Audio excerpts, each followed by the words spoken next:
tem um ambiente de amor nessa manhã, tem um ambiente muito especial nessa manhã, né? Sobre o amor. Foi falado, foi ministrado, foi cantado.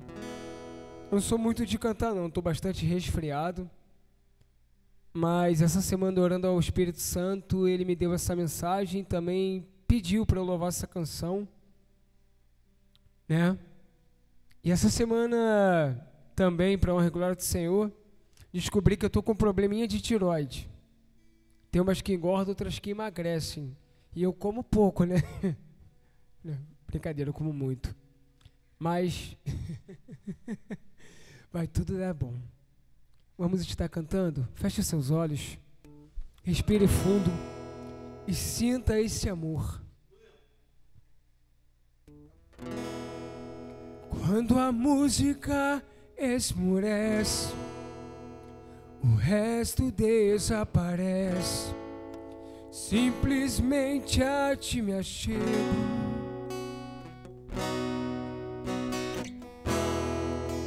Ansiando oferecer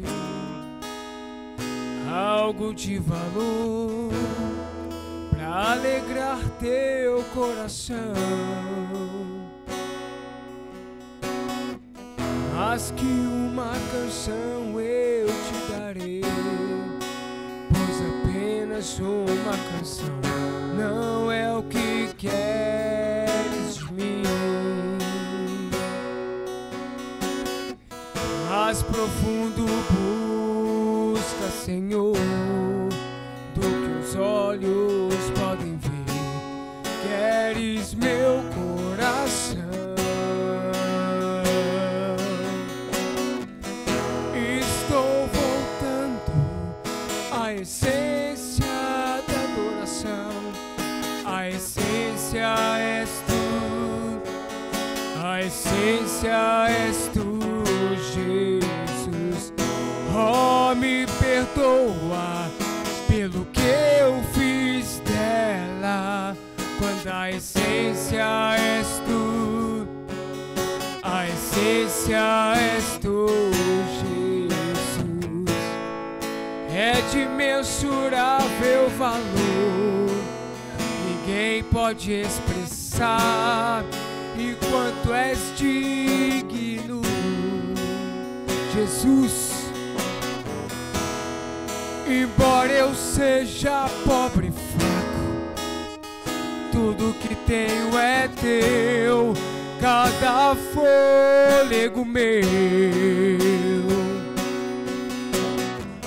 Mas que uma canção eu te darei, pois apenas uma canção não é o que queres de mim, Jesus. Mais profundo busca, Senhor, o que os olhos podem ver. Tu queres o meu coração, meu coração. Estou voltando à essência da adoração. A essência és tu, a essência és tu, Jesus. Oh, me perdoa pelo que eu fiz dela. A essência és tu, a essência és tu, Jesus. Oh, meu Deus. Abra sua Bíblia em 1ª carta aos Coríntios, capítulo 13. Oh, aleluia.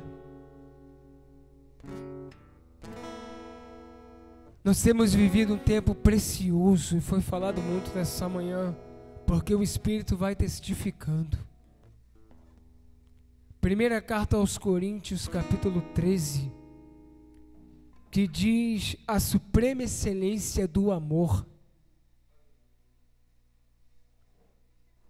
que diz: ainda que eu falasse a língua dos homens e dos anjos e não tivesse amor, seria como um metal que soa ou como um sino que tine. 2.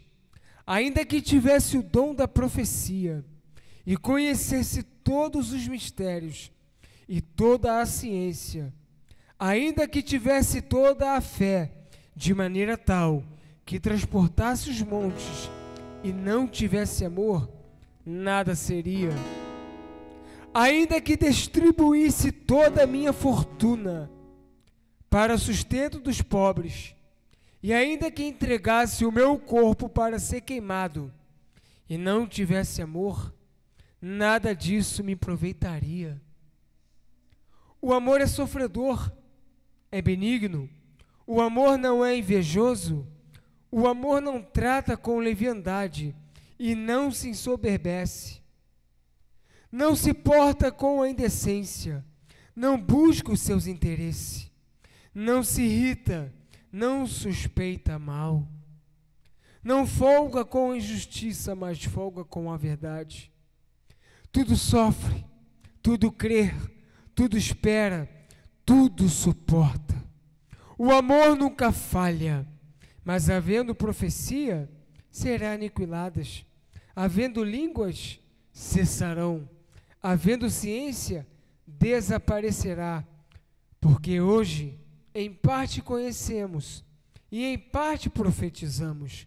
Mas quando vier o que é perfeito, então o que é em parte, não completo, será aniquilado.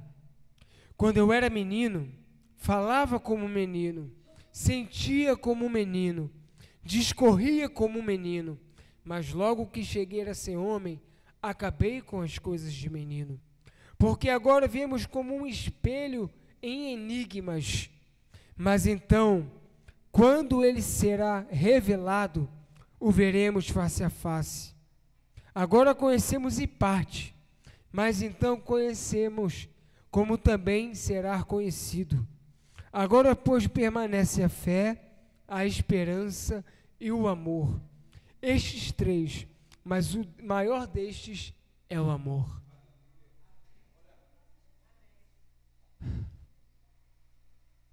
O apóstolo Paulo, essa carta à igreja de Corinto, ele vai escrever essa carta aproximadamente entre 55 e 56 depois de Cristo.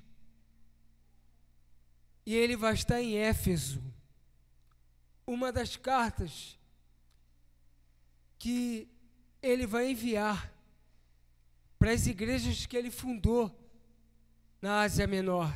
Igrejas essas também que João em Apocalipse vai profetizar. E todas as igrejas primitivas eram prósperas e ricas. Todos os apóstolos eram bem-sucedidos. Todos, sem exceção. Porém, a igreja de Corinto, ela estava precisando, como a geração atual, foi falado hoje, sobre a geração atual, sobre o amor. E nós vemos em Mateus 24, também no Evangelho, que nos últimos tempos, desde o ano 70 para cá, já se fazem mais de 2 milênios, o amor de muitos, não todos, mas de muitos se esfriariam. Mas nós estamos aqui para mostrar a diferença.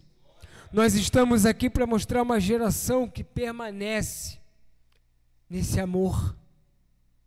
Um amor ao próximo, um amor à obra, um amor ao reino, um amor a uma causa.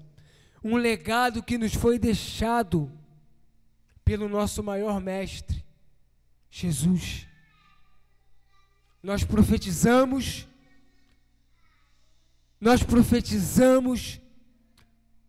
nós liberamos cura, nós liberamos muitas coisas. E a nossa geração atual, ela está encarecidamente suplicando pelo amor. Porque também Paulo, ele vai dizer aos Romanos 8, 18, 19, pois para mim tenho por certo que o sofrimento do tempo presente não pode se comparar com a glória que há de ser revelada. Porque há uma geração que ficou sujeita à vaidade, mas ela espera pela manifestação dos filhos de Deus. Nós vivemos um tempo, isso não é corretivo, isso não é bater na noiva, porque quem bate na noiva é quem somos nós.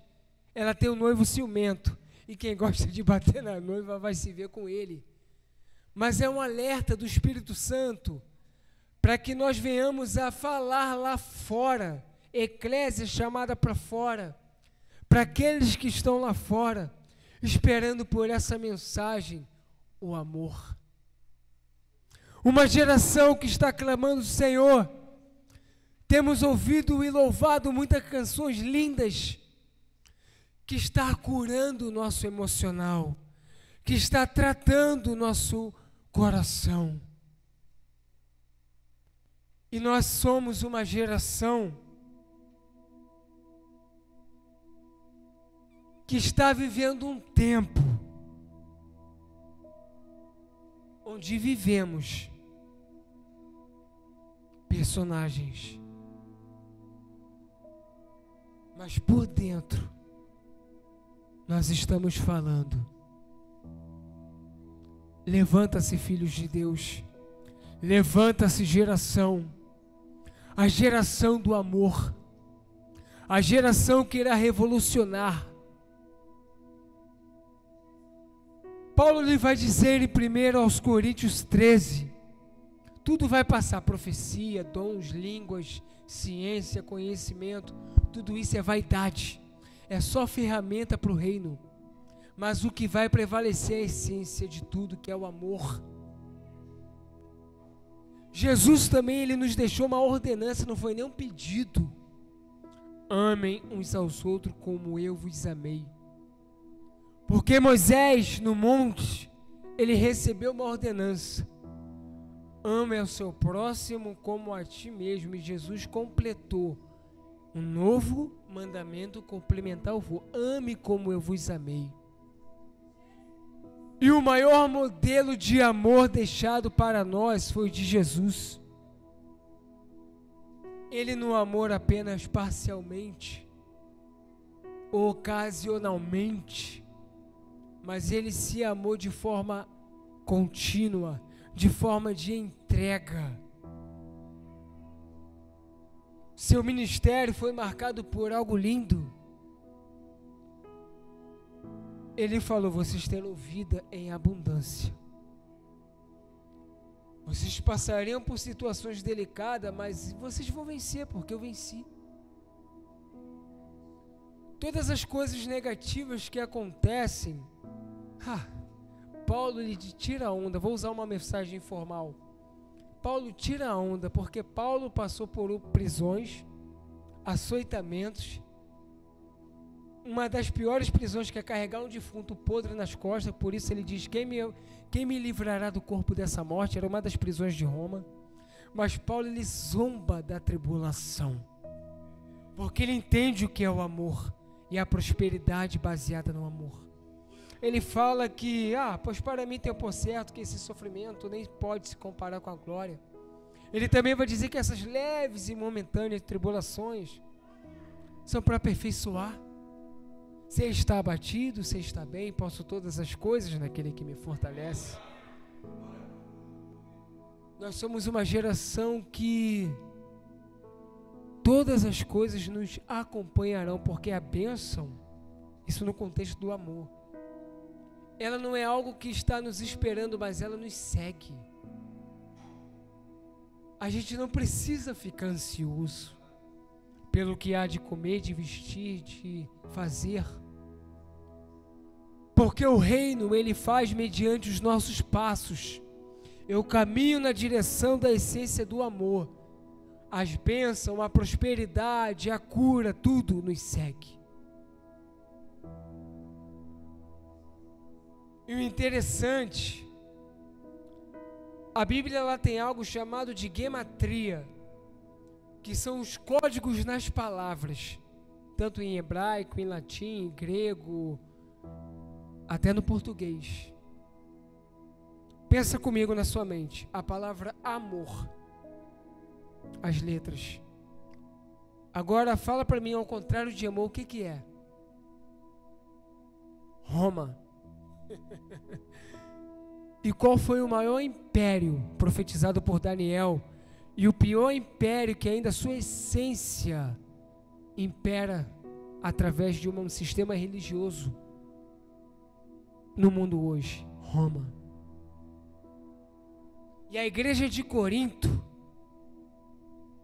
ela é a matriarca do que hoje nós conhecemos, não vou dizer aqui o nome, mas nós sabemos, do sistema religioso que nós saímos há mais de 500 anos atrás pelo reformador Martinho Lutero.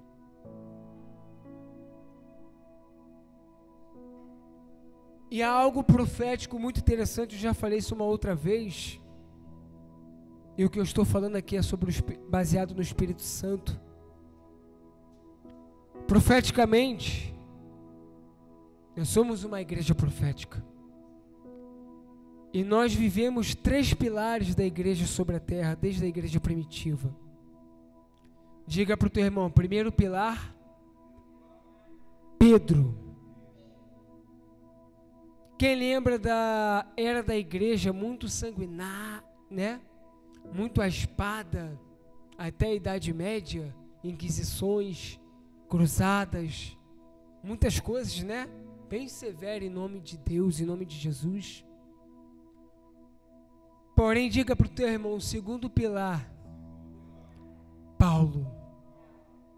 Quando Martinho Lutero, ele traz a reforma junto com alguns amigos, Calvino e outros irmãos, é Paulo repreendendo a Pedro como em Atos. Só que agora diga para o teu irmão, nós vivemos o último pilar da igreja, que é João. E quem foi João, o profeta do amor? João é aquele que traz um modelo também de amor. Por quê? Quando a gente entende o que é o amor, um resfriado, um momento delicado, não nos para. A gente faz igual Paulo, a gente zomba dos momentos delicados. A igreja que entende a essência do amor, ela não é competitiva, ela é complementar.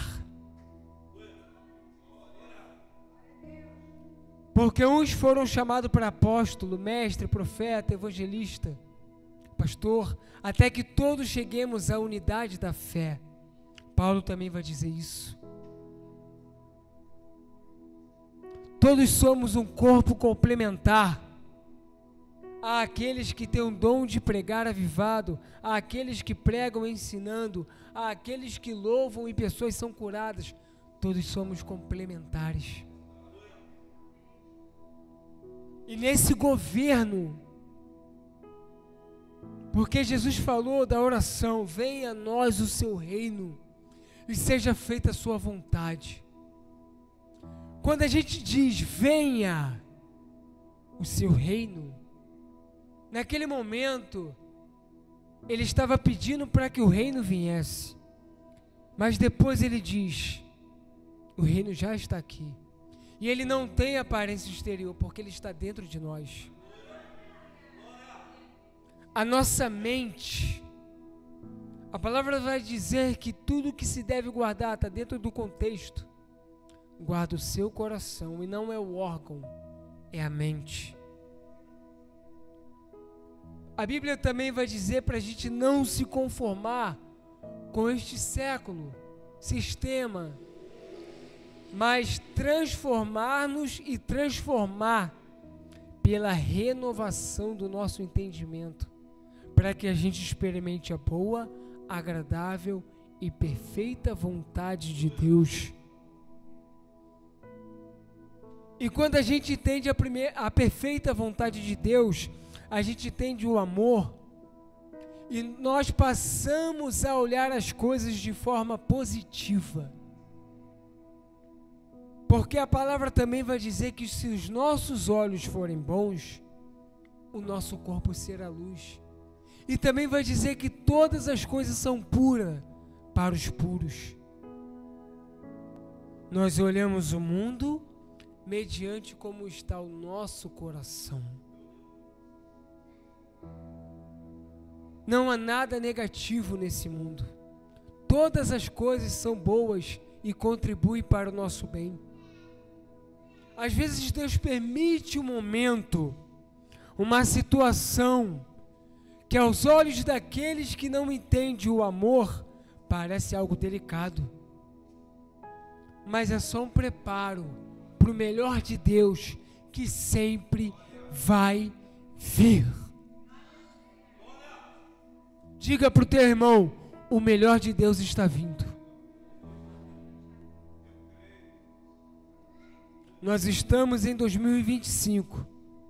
Se a gente ficar gastando tempo olhando o noticiário, a gente se contamina.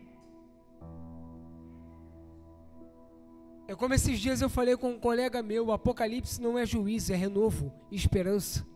É juízo para quem está, né? Mas para nós é esperança e amor e renovo.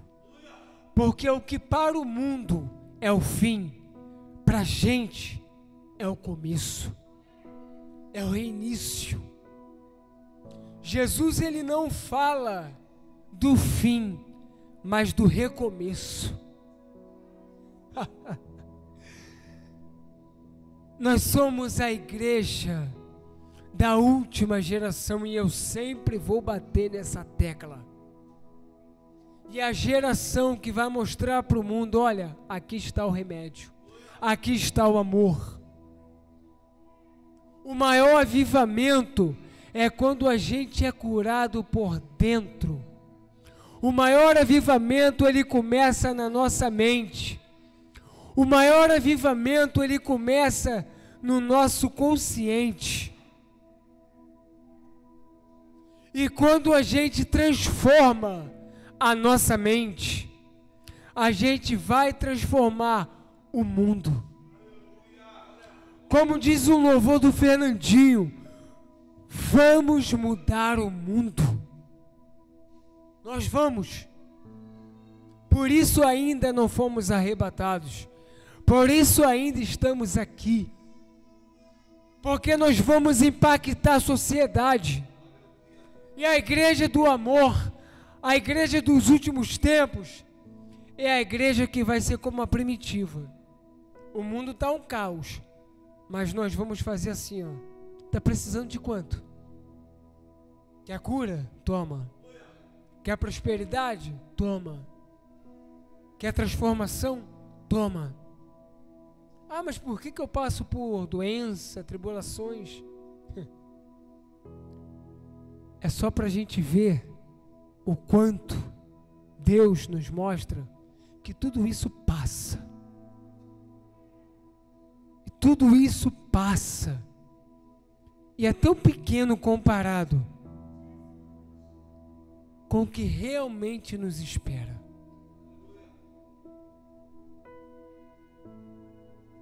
Começou o avivamento sobre a igreja global. Começou. Nós temos muito ouvido canções que falam sobre o amor, que falam sobre diretamente para o nosso Senhor. Como também a Isa cantou, o nosso irmão Rafael também cantou, do amor. Se a gente pegar a mensagem dessas canções todas, se baseiam nisso. Seguros estamos no braço daquele que nunca nos deixou. Nosso irmão Rafael também cantou algo que eu estava ali sentado e eu falei, Deus vai confirmando tudo.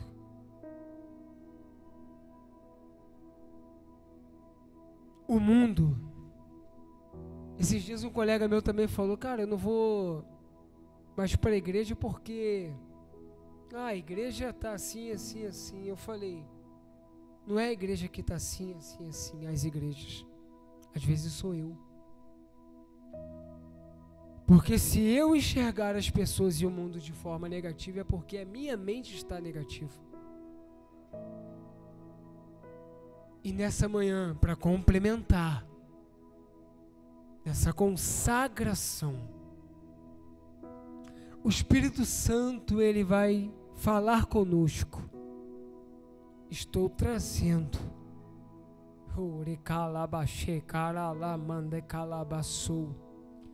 Estou trazendo o Espírito do amor. Se abracem nessa manhã, se abracem. Algo profético. Respire fundo, feche os olhos e se sinta amado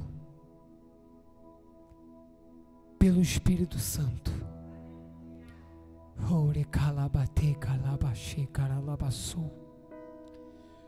Esqueça tudo, problemas, a vida cotidiana, o que tem que fazer depois, o que teve que acontecer ontem. Esqueça tudo, zera a mente. Pensa no amor. Pensa que Cristo já fez tudo. Tudo já está pago no mundo espiritual. O preço já foi pago. Não tem do que se preocupar. Não tem por que ficar ansioso. Não tem por que duvidar. Não tem por que, porque Ele vai suprir. Ele vai resolver. Ele vai responder. Ele vai fazer tudo aquilo que a nossa mente em vão tenta buscar resposta, gerando ansiedade, gerando dúvida.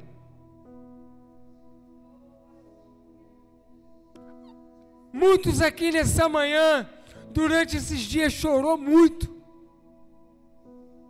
perguntando: Senhor, como é que eu vou resolver aquilo? Senhor, por que isso aconteceu? Eu estou fazendo a tua obra. Senhor, aquilo que eu tenho que pagar e resolver, tantos zeros que eu nem sei. Deus, e aquilo na justiça, na lei que eu tenho que resolver.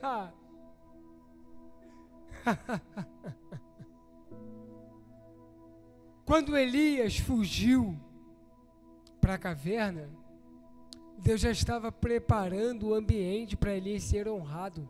Está dentro do contexto do amor. Elias faz fogo cair do céu. Faz tantas coisas, homens mortos, para mostrar o poder de Deus através de Elias.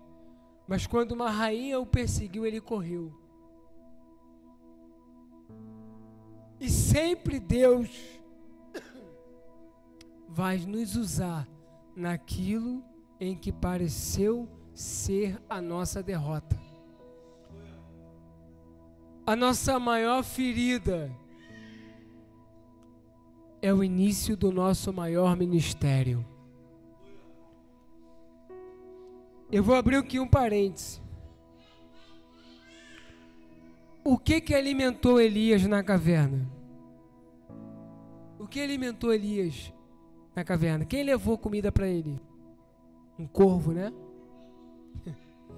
E quando a gente vai no Talmud judaico, são os comentários sobre as passagens, eles vão dizer, pensa comigo, não tem lógica Elias, com tanta autoridade, todos os soldados, um atrás do outro, que vinha perseguir Elias, ele, cai fogo do céu, os caras morriam queimados.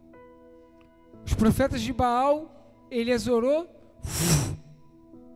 consumiu tudo. Pela minha autoridade, chova ou não chova, e aconteceu. Mas por que ele fugiu da rainha de Jezabel? Qual é a lógica? Porque nesse Talmud, nessa tradição judaica, vai dizer que Elias, quando vê Jezabel, ele olha o mundo espiritual e ele vai ver uma nuvem de corvo vindo em direção dele. E ele sente medo. Quem é que lembra do filme Paixão de Cristo? Quando aquele outro ladrão da cruz vai zombar de Jesus, o que acontece com ele? Vê um corvo e fura os seus olhos. O corvo, ele representa a aniquilação do ministério profético. Porque o símbolo do ministério profético é uma águia e o olho, porque a águia tem uma visão além. Então Elias, quando vê Jezabel, ele corre porque ele vê corvos. Aquilo que iria parar o ministério dele. Só que Deus, calma aí, Elias, eu vou te tratar.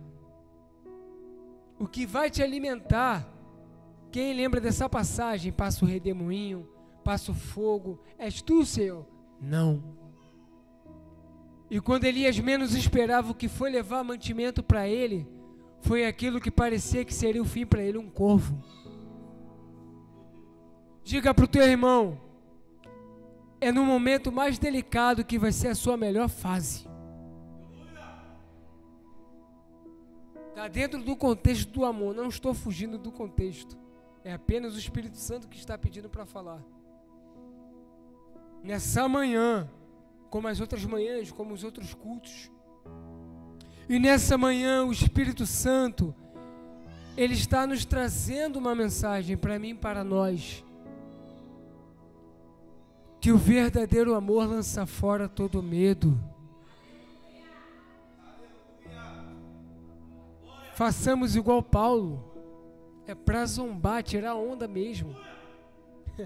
É tirar onda, crente tem que tirar onda. Vou usar uma linguagem formal. É zombar mesmo do sistema, dos momentos delicados. Porque tudo isso passa. E as bênçãos já estão preparadas. Tudo já está preparado. Porque quando Cristo se entrega no madeiro, Ele ativa no mundo espiritual todas as coisas que iriam vir até nós.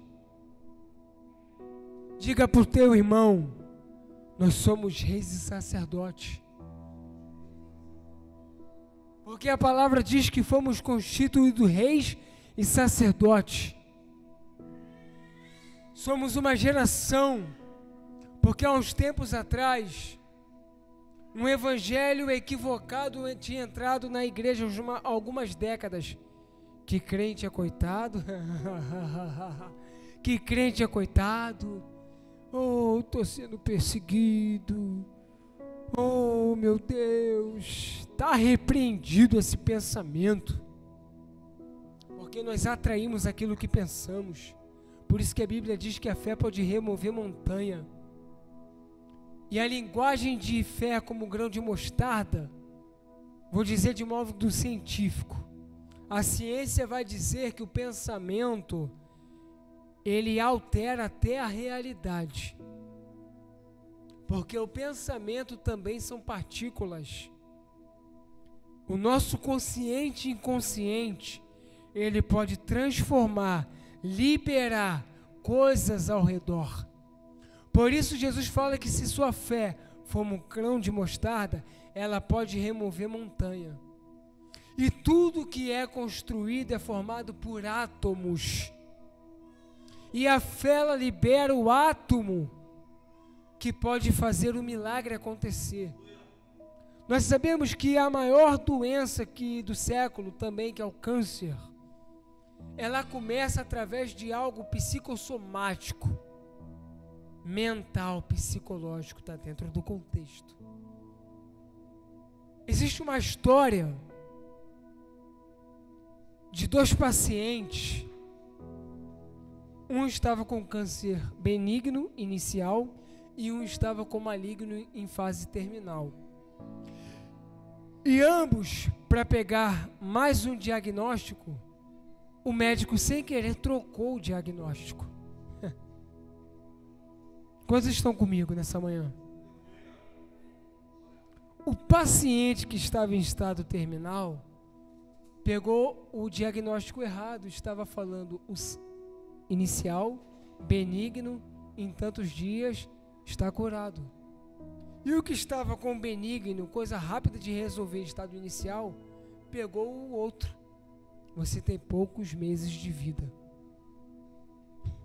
Resultado, o que estava com câncer benigno deixou aquilo abater. E ele E aquele que estava com algo maligno, estado terminal, tomou posse daquele diagnóstico e foi curado.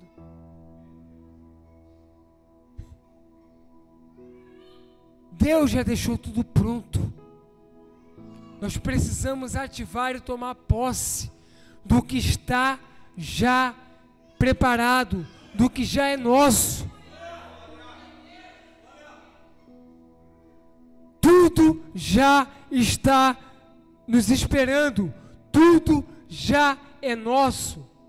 A Bíblia vai dizer que o reino é tomado à força, por violência no bom sentido, desde os dias de João. Por quê? É tomando a força, é tomando posse. Prosperidade é minha, cura é minha.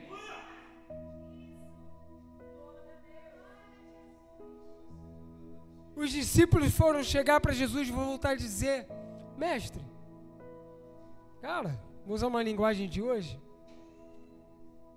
Mestre, cara, a gente está andando por aí, pelas cidades. Nós temos aí Judas como tesoureiro, o pessoal está remunerando. Show, mas o que a gente vai vestir? O que a gente vai comer? O que a gente vai beber? Porque como é que a gente vai mostrar para a sociedade que nós somos teus filhos, um agente do teu reino, se eles não estão vendo alguém ainda superior a eles? E era uma sociedade próspera. Tanto os sacerdotes fariseus, saduceus, os herodianos, os imperadores, os reis, Roma. Ele fala: não fique ansioso por nada, porque assim como o Eterno veste os lírios do campo, dá aos passarinhos, vocês acham mesmo que Ele não irá suprir todas as coisas para vocês?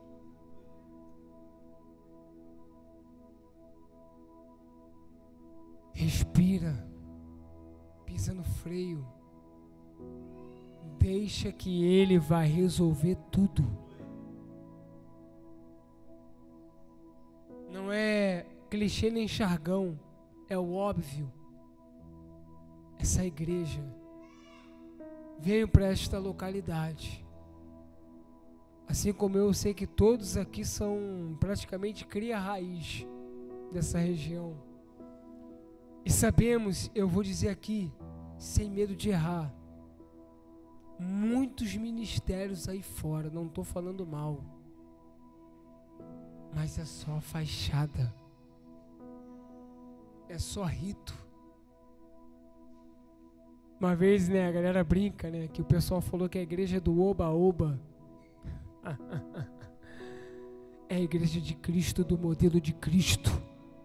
Porque Cristo, quando Ele foi obedecer ao Pai, Jesus, Ele não falou assim: vou fazer conforme eles querem, para me encaixar. Jesus não se importou. Eu vou fazer o que o Eterno me mandou, custe o que custar. Ele foi chamado de endemoniado, herege, de fazer as coisas em nome de Beelzebul. Pessoas duvidavam dele. Ele foi para uma das suas cidades raiz e ninguém deu crédito para ele. Aquele ali? Nada, nem profeta é. Tá falando coisa com coisa. Alguns dos seus mais de 170 começou a abandonar ele quando ele começou a pregar os discursos de alerta, os discursos de acorda. E Pedro foi chegar, né? O Pedrão, estou dentro do contexto. Mestre, o pessoal está saindo fora, que o discurso está sendo um pouco pesado de alerta. Aí Jesus: é mesmo, Pedro? E você vai fazer o quê? Vai também embora? Se quiser, pode ir. Jesus nunca se preocupou com o que pensavam dele. Jesus nunca se preocupou com nada, a não ser cumprir o propósito do Eterno. Diga para o seu irmão: a missão nos faz alcançar todas as coisas. E Pedro ele vai dizer: para onde eu irei, se só tu tens as palavras de vida eterna? E Jesus, estou quase encerrando, tem até 1 hora mesmo, brincadeira. Jesus ele vai trazer algo muito lindo, gente. Eu chego a dar vontade de me emocionar. Eu estou meio emotivo essa semana, que o Espírito Santo está me quebrando por dentro. Eu era muito intuso, aquela coisa muito... vacilão que eu sou. Jesus, quando ele ressuscita, está na Bíblia e também está nos livros históricos, que não é antibíblico, são históricos. Porque nem tudo cabe em 66 livros. Só a Etíope tem mais de 87 livros. E ele, quando ressuscita, ele vai tratar um por um no amor. Ele chega... O que ele tinha pedido para os discípulos? Ficar em Jerusalém, até que do alto seja revestido de poder. Alguns meterão o pé. Eu vou ficar nada, Jerusalém, o pau quebrando, negócio delicado, logo o fogo da perseguição. Ó. Aí 2 discípulos a caminho de Emaús entristecidos, indo embora. Estavam indo embora para casa. Jesus ressuscita. E ele chega. Pensa comigo. Imagina comigo. Bom dia, bom dia. O que está acontecendo aí na região? Você não ouviu falar? Nosso mestre foi silenciado pelo Império Romano. Ele morreu. Sério? Legal. E aqueles discípulos vão dizer que enquanto ele falava, o coração deles queimava. O coração dos discípulos queimava. Aí Jesus, calma aí que eu vou... E Jesus entra na casa deles e parte o pão. Acredito eu que aquilo ali era de sexta para sábado, porque para partir o pão era Shabat, era o partir do pão, um dos ritos do Shabat. E quando Jesus parte o pão, é ele. E Jesus trata esses 2 discípulos. Outro também, já estou encerrando. Jesus vai trazer o amor para renovar todos. Pedro tinha negado. Pedro é aquele cara bem top, né? Não, tô lá 7 horas, conta comigo. Não, eu contigo, eu vou até a morte. Na hora, sanguíneo. Sanguíneo não é mentiroso e não é um cara ruim, é um cara que... Pô, não, vou. Daqui a pouquinho, tá maluco? Impulso. Jesus fala, e aí Pedro? Aí Pedro sem graça, oi mestre. Chega aí. Ele, lá vem. Jesus pregava meio pauleira. Pedro, senta aí. Pô, Pedro, pensa comigo. Jesus vai me descartar. Jesus vai me botar de lado. Vai me botar no banco. Vacilei, falei que eu ia até a morte. Cortei a orelha de Malco. Falei que ia estar lá, pá, meti o pé. Na hora do vamos ver, eu neguei. Pô, não sou digno. Jesus, Pedro, você me ama? Pedro pensando, sim, Jesus, eu te amo. Pedro, você me ama? Sim, Jesus, eu te amo. Pedro, vou repetir pela 3ª vez, você me ama? Pedro, poxa, Jesus está perguntando isso, eu acho que ele está entendendo que eu não estou falando tanta verdade. Te amo, Jesus. Claro. Ai, lá vai vir o descarte. Então apacenta as minhas ovelhas e apacenta os seus irmãos. Usando a linguagem, Pedro, você pensou que eu ia te descartar e que tinha acabado por causa do teu fracasso? Negativo, aquilo ali é o teu tratamento. Você vai ter o maior pilar, você vai ser a cabeça da igreja, você vai ser o fundamento de tudo, você vai ser aquele que vai apacentar as minhas ovelhas.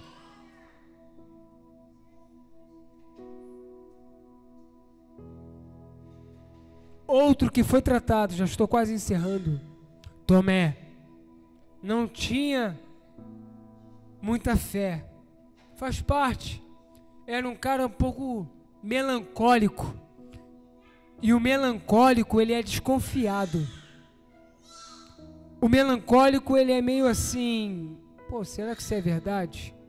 Será que eu posso confiar? Tomé era um pouco melancólico. Jesus ressuscita. E naquela época era normal. Todo mundo era parecido. O nome Yeshua era um nome comum. Barrabás se chamava Yeshua Barrabás. Barrabás era um sobrenome que significa Bar-Abá, filho do pai. Era um nome comum, Yeshua. Porque todo primogênito, os seus pais tinham esperança de que seria o Messias. Então botava o nome de Yeshua, que significa Josué, libertador, Salvador. E Tomé, desconfiado, e numa lenda da região, de que qualquer espírito aparece, isso daí só é mais uma ilusão da minha mente. Tomé, toca nas minhas mãos. Não é só um espírito, não é coisa da minha mente, eu estou tocando.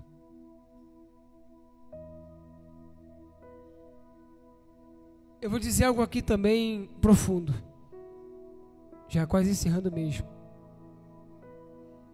Tem uma pessoa também muito top, o apóstolo Luiz Hermínio, ele traz em uma das suas pregações essa frase muito interessante, que a gente é louco mesmo, a gente tem fé. Não é heresia o que eu vou falar, é lógico. Quantos aqui sabem, né? Judas traiu, né?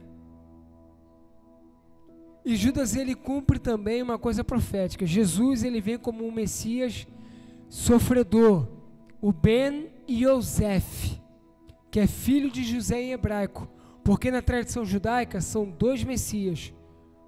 Como a palavra, se eu não estou enganado agora, em Zacarias, não lembro agora, fala de dois Messias que estão diante do trono. É o Ben Davi, filho de Davi, o líder político, o reformador, e o Ben Yosef, o sofredor que morre em combate. E muitos naquela geração, uma geração sem amor, vivendo em guerra, querendo revoltas, esperava pelo Redentor, o filho de Davi. Por isso muitos falavam, filho de Davi. Mas ele era o Ben Yosef, o servo sofredor. E quem lembra? Quem vendeu José do Egito? Qual o nome do seu irmão que vendeu? Judas. E Yehudá, Judá. É a mesma coisa, por 20 moedas de prata também.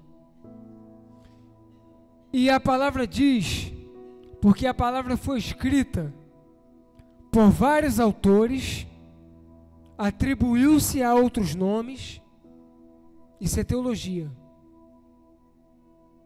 E eram várias tradições. Estou encerrando. E estou falando de amor e tratamento no amor. Para o pensamento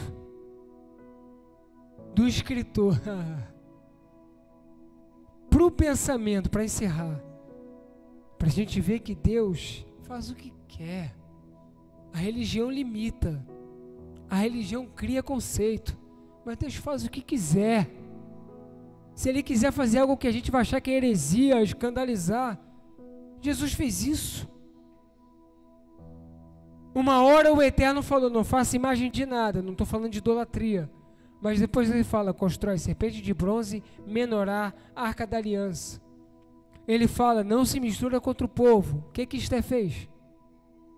Se casou com um gentil para salvar o povo. Jesus, ele vai fazer algo que está na Bíblia. Estou encerrando. Nos evangelhos, para o pensamento do escritor, atribuindo a Mateus, Marcos e Lucas, escrito por seus discípulos, quase 100 anos depois, até mesmo da ida dos apóstolos, eles vão dizer que Judas, com remorso, ele tenta pegar uma corda e tenta, o que a gente sabe. Já em Atos, escrito por um judeu grego, de fala helenista, que o Novo Testamento foi escrito em grego koiné, que é os judeus de fala grega desde Alexandre, já vai dizer uma coisa diferente, não é contradição, é porque a Bíblia se complementa. Vai dizer que ele cai e é encontrado entre as rochas. Nós temos a história de Sansão. O que Sansão faz? Restaura a força para que eu cumpra a tua obra e vença os inimigos para que seu nome seja honrado.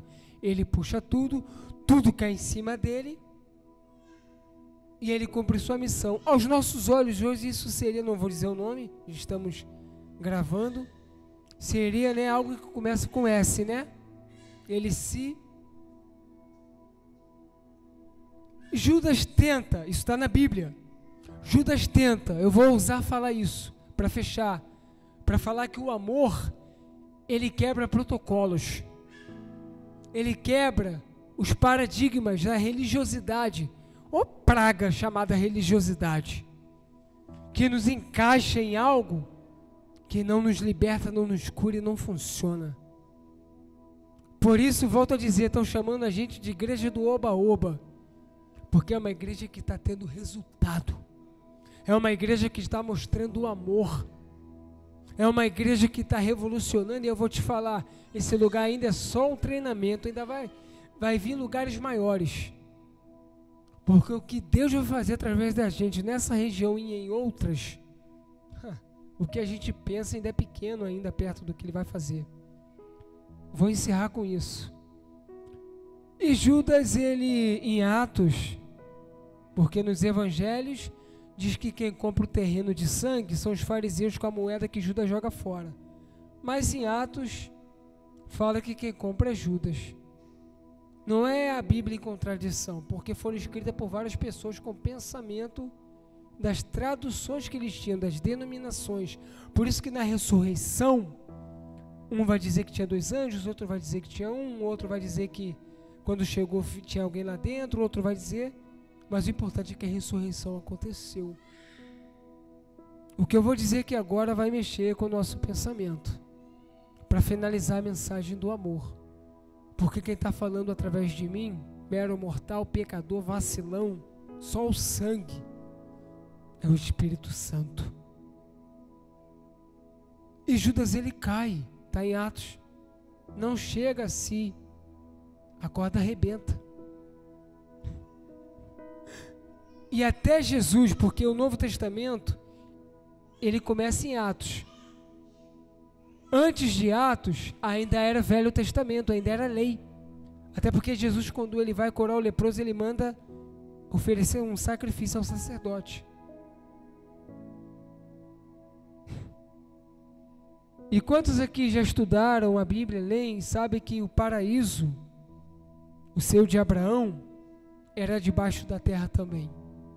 Tinha um abismo que dividia, o Hades, e o seio de Abraão era debaixo da terra. Pensa comigo, para fechar. Judas, que significa Judá, judeu e Yehudá, louvor,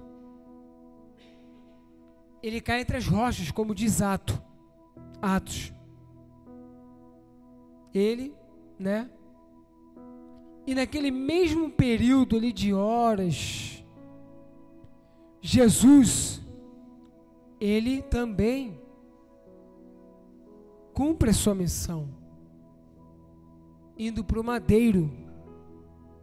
Só que assim que ele vai para o madeiro, nós lemos a Bíblia e sabemos, a primeira coisa que ele vai fazer é o quê? Descer ao submundo e pregar aos espíritos em prisão. Ele não foi no seio de Abraão, está na Bíblia, é ler. Ele foi pregar aos espíritos em prisão. E ele pega toda essa galera, leva cativo ao cativeiro.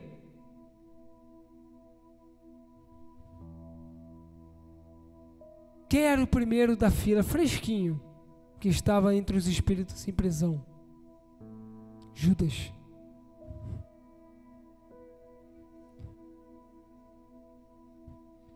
Jesus, ele nos mostra, para finalizar,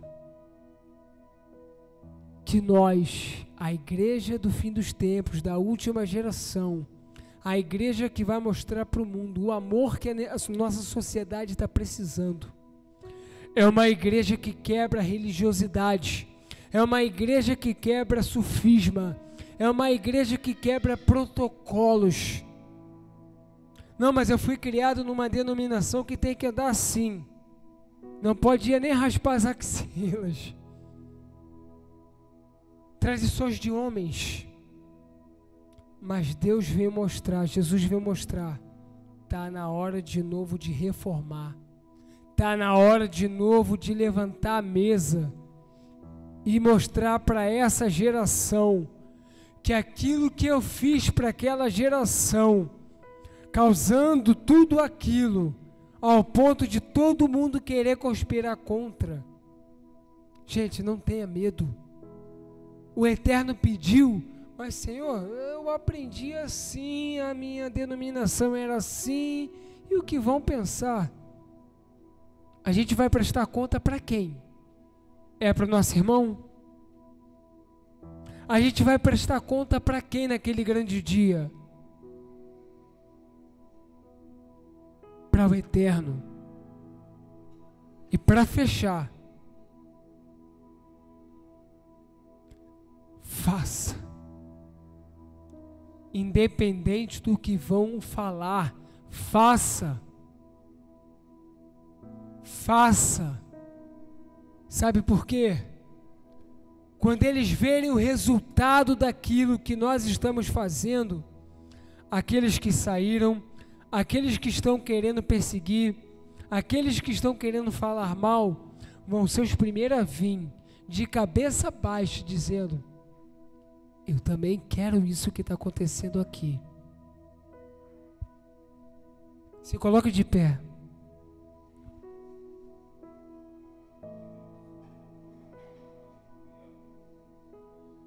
Feche os seus olhos.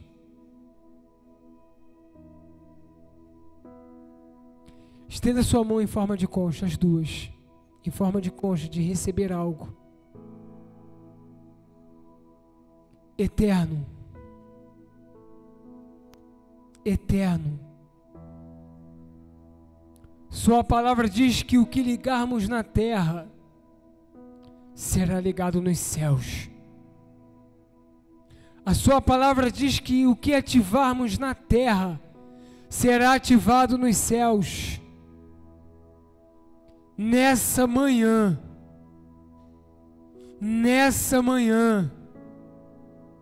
eu peço para que nós creiamos no que vai acontecer aqui agora. Não é o barulho, mas é algo que está sendo ativado. Deus,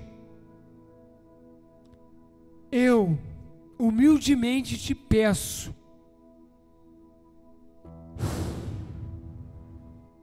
vem agora sobre cada um, como a sua palavra diz, sobre toda a carne, Deus, eu te peço, tudo aquilo que essa semana cada um aqui se preocupou como iria resolver, que cada um aqui passou, eu te peço, é manhã de batalha, o inimigo vai querer por dúvida, o inimigo vai querer por cansaço, o inimigo vai botar pensamentos negativos, para impedir o que será derramado aqui agora, não pelo barulho, não pela agitação, mas essa semana será a resposta. Deus, eu libero sobre os meus irmãos a unção do amor e a unção da capacitação para os levar a toda a prosperidade que o seu reino tem para cada um. E que todos aqueles que se levantaram em empresa, em algum lugar, venham ver que estes seus filhos do Ministério Céus Abertos Santa Rita está mostrando para eles que com o Filho de Deus não se zomba. Toma posse nessa manhã. O Espírito Santo nos trouxe essa mensagem simples sobre o amor. E assim eu agradeço esta oportunidade, em nome de Jesus.